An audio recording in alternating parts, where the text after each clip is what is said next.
आप क्या करेंगे अगर आपको जंगल के गहरे अंदर एक सुंदर सा छोटा घर मिल जाए और दरवाजे पर कोई जवाब न दे? क्या आप चुपचाप लौट जाएंगे या आपकी जिज्ञासा आपको अंदर झांकने के लिए मजबूर कर देगी?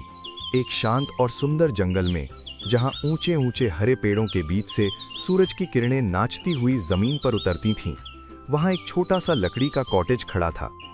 वो बहुत शानदार नहीं था, वो बहुत भव्य भी नहीं था, लेकिन उसके भीतर एक ऐसी चीज थी जो किसी भी खजाने से कहीं अधिक कीमती होती है, प्यार। उस छोटे से घर में 3 भालू रहते थे। पापा भालू बड़े, ताकतवर और उनकी आवाज दूर गड़गड़ाते बादलों की तरह गूंजती थी, लेकिन उनका दिल शहद से भी ज्यादा नरम था। मम्मा भालू कोमल, समझदार, जिनकी दयालु आंखें हर छोटी सी बात देख लेती थीं और जिनकी बाहों में सबसे गर्म और सुकून भरा आलिंगन मिलता था। और बेबी भालू छोटा, खुशमिजाज, दुनिया को लेकर बेहद जिज्ञासु और हमेशा नए नए सवाल पूछने वाला। वो सिर्फ भालू नहीं थे, वे एक परिवार थे। सुबह का सुनहरा सूरज पेड़ों की चोटियों से झांक रहा था। मम्मा भालू पहले ही जाग चुकी थीं। वो धीरे धीरे गुनगुनाते हुए एक बर्तन में दलिया हिला रही थीं। मम्मा भालू ने मुस्कुराते हुए कहा, आज का दिन कुछ खास लग रहा है, पता नहीं क्यों। तभी पापा भालू कमरे में आए और अंगड़ाई लेते हुए बोले, जब हम साथ होते हैं तो हर दिन खास होता है।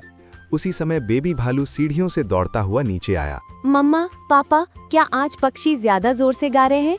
आज कुछ अलग लग रहा है। मम्मा भालू मुस्कुराई। शायद वे हमें याद दिला रहे हैं कि हमें आभारी होना चाहिए। कुछ ही देर में गर्म दलिये की मीठी खुशबू पूरे घर में फैल गई। लकड़ी की मेज पर 3 कटोरियां सावधानी से रखी गईं। हर कटोरी से हल्की हल्की भाप उठ रही थी। पापा भालू ने चम्मच भरकर चखा। बहुत गर्म। मम्मा भालू हल्के से हंस पड़ी। थोड़ा धैर्य रखिए प्रिय। बेबी भालू ने अपने चम्मच पर जोर से फूंक मारी। अभी भी बहुत गर्म है।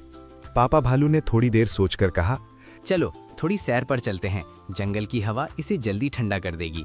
तीनों भालू आराम से घर से बाहर निकल गए, लेकिन उन्हें ये ध्यान नहीं रहा कि दरवाजा पूरी तरह बंद नहीं हुआ था। और कभी-कभी छोटी सी भूल भी बड़े रोमांच की शुरुआत बन जाती है। जंगल के दूसरे छोर पर एक छोटी लड़की चल रही थी। उसके सुनहरे घुंघराले बाल चलते समय उछल रहे थे। उसका नाम था गोल्डीलॉक्स। उसे नई जगहें देखना पसंद था। उसे खोज करना अच्छा लगता था और रोमांच तो उसे सबसे ज्यादा पसंद था। लेकिन उसकी एक आदत भी थी, वो हमेशा सोच समझकर काम नहीं करती थी। उस सुबह वो पहले से कहीं ज्यादा दूर निकल आई थी। जंगल अब थोड़ा अनजान लगने लगा था। रास्ता धीरे धीरे गायब हो गया था। हवा भी कुछ ज्यादा शांत लग रही थी। गोल्डीलॉक्स ने घबराकर कहा, शायद मुझे अब वापस लौट जाना चाहिए। तभी उसकी नजर सामने पड़ी। एक छोटा सा घर, सुंदर, आकर्षक और लगभग जादुई। उसकी जिज्ञासा उसकी सावधानी से कहीं ज्यादा तेज हो गई। वो धीरे धीरे घर के पास पहुंची। उसने दरवाजा खटखटाया। कोई जवाब न आया। वो एक पल के लिए रुकी, फिर धीरे से दरवाजा खोल दिया। दरवाजा हल्के से चरमराया और वो अंदर चली गई। घर के अंदर गर्म और स्वागत भरा माहौल था। गोल्डीलॉक्स ने आश्चर्य से चारों ओर देखा। ये जगह बहुत सुरक्षित लग रही है। तभी उसकी नजर मेज पर पड़ी। 3 कटोरियां दलिये की। उसका पेट जोर से गुर्राया। मैंने तो ठीक से नाश्ता भी नहीं किया। वो मेज के पास गई। पहली कटोरी चखी। आह, ये तो बहुत गर्म है। दूसरी चखी। उफ, ये तो बहुत ठंडी है। फिर उसने तीसरी कटोरी चखी। उसकी आंखें चमक उठीं। ओह, ये तो बिल्कुल सही है। वो रुकी। उसे पता था कि उसे ऐसा नहीं करना चाहिए, लेकिन लालच धीरे धीरे उसके मन में फुसफुसाने लगा। बस एक और कौर। 1 कौर 2 बन गया, 2 10 बन गए और थोड़ी ही देर में कटोरी पूरी तरह खाली हो गई। वो उसे देखते हुए कुछ पल चुप रही। उसके दिल में हल्का सा अपराध बोध आया, लेकिन वहां से जाने के बजाय वो वहीं रुक गई। गोल्डीलॉक्स लिविंग रूम में चली गई। आग के पास 3 कुर्सियां रखी थीं। बड़ी कुर्सी बहुत मजबूत लग रही थी। वो पापा भालू की कुर्सी पर चढ़ी। बहुत सख्त, बहुत ऊंची। वो नीचे उतर गई। फिर उसने मम्मा भालू की कुर्सी आजमाई। वो थोड़ी नरम थी, लेकिन उसमें वो बहुत नीचे धंस गई। फिर उसने सबसे छोटी लकड़ी की कुर्सी देखी। वो उस पर बैठी। ये उसके लिए बिल्कुल सही थी। वो मुस्कुराई। आखिरकार कुछ तो बिल्कुल सही मिला। वो धीरे धीरे झूलने लगी, फिर थोड़ा तेज, फिर और तेज। तभी अचानक चर्रण, कुर्सी टूट गई। गोल्डीलॉक्स घबराकर खड़ी हो गई। ओ नहीं, मेरा ऐसा करने का इरादा नहीं था। एक पल के लिए उसे डर लगा, उसे अब घर छोड़ देना चाहिए था, लेकिन उसकी जिज्ञासा फिर उसे आगे खींचने लगी। इस घर में और क्या है? सीढ़ियां हल्के हल्के चरमराईं जब वो ऊपर चढ़ी। ऊपर 3 बिस्तर रखे थे। पहला बिस्तर बहुत सख्त था, जैसे पत्थर पर सोना।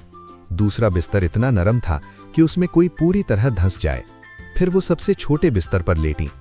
वो बिल्कुल आरामदायक था, गर्म, सुकून भरा, सुरक्षित। उसकी आंखें भारी होने लगीं। मैं बस 1 मिनट आराम करूंगी। और कुछ ही पलों में वो गहरी नींद में सो गई। उधर जंगल में तीनों भालू घर लौट रहे थे। बेबी भालू रास्ते में फूल तोड़ रहा था। पापा भालू घर की बाढ़ ठीक करने की बात कर रहे थे। अचानक मम्मा भालू रुक गईं। क्या तुम्हें कुछ अलग महसूस हो रहा है? पापा भालू ने हवा सूंघी। कुछ तो अलग था। वे घर पहुंचे। दरवाजा पहले से ज्यादा खुला हुआ था। पापा भालू ने धीमी आवाज में कहा, पास ही रहना। वे धीरे धीरे अंदर गए। घर में सन्नाटा था। फिर पापा भालू ने अपनी कटोरी देखी। किसी ने मेरा दलिया चखा है। मम्मा भालू ने अपनी कटोरी देखी। किसी ने मेरा भी चखा है। बेबी भालू की आंखें भर आईं। किसी ने मेरा सारा खा लिया। वे लिविंग रूम में गए। पापा भालू बोले, किसी ने मेरी कुर्सी पर बैठा है। मम्मा भालू बोली, और मेरी पर भी। तभी बेबी भालू रुक गया। उसकी कुर्सी टूटी हुई थी। उसकी आंखों में आंसू आ गए। उन्होंने इसे तोड़ दिया। पापा भालू गंभीर हो गए। जिसने भी ये किया है वो अभी भी यहाँ है। धीरे सीढ़ियां चढ़े। पापा भालू बोले, किसी ने मेरे बिस्तर पर सोया है। मम्मा भालू बोली, और मेरे बिस्तर पर भी। बेबी भालू अपने बिस्तर के पास पहुंचा और अचानक रुक गया। वहाँ कोई मेरे बिस्तर में सो रहा है। गोल्डीलॉक्स धीरे धीरे जागी। उसने सामने देखा। 3 भालू उसके सामने खड़े थे। उसका दिल तेजी से धड़कने लगा। वो घबराकर बैठ गई। मैं बस जिज्ञासु थी, पापा भालू ने शांत लेकिन गंभीर आवाज में कहा। जिज्ञासा गलत नहीं है, मम्मा भालू ने कहा। लेकिन बिना अनुमति किसी के घर में जाना गलत है। बेबी भालू धीरे से बोला, तुमने मेरी कुर्सी तोड़ दी। गोल्डीलॉक्स की आंखों में आंसू आ गए। मैंने सोचा ही नहीं। पापा भालू ने सिर हिलाया। यही सीख है। गोल्डीलॉक्स तुरंत बिस्तर से कूदकर भागी, सीढ़ियों से नीचे, दरवाजे से बाहर और जंगल के रास्ते अपने घर की ओर। घर में फिर से शांति लौट आई। मम्मा भालू ने बेबी भालू को गले लगाया। हम कुर्सी ठीक कर देंगे। पापा भालू ने गहरी सांस ली। यही सीख है। मुझे उम्मीद है उसने आज कुछ सीखा होगा। बेबी भालू ने आंसू पूछे। क्या वो फिर कभी आएगी? मम्मा भालू मुस्कुराईं। अगर आए तो उम्मीद है वो दरवाजा खटखटाएगी।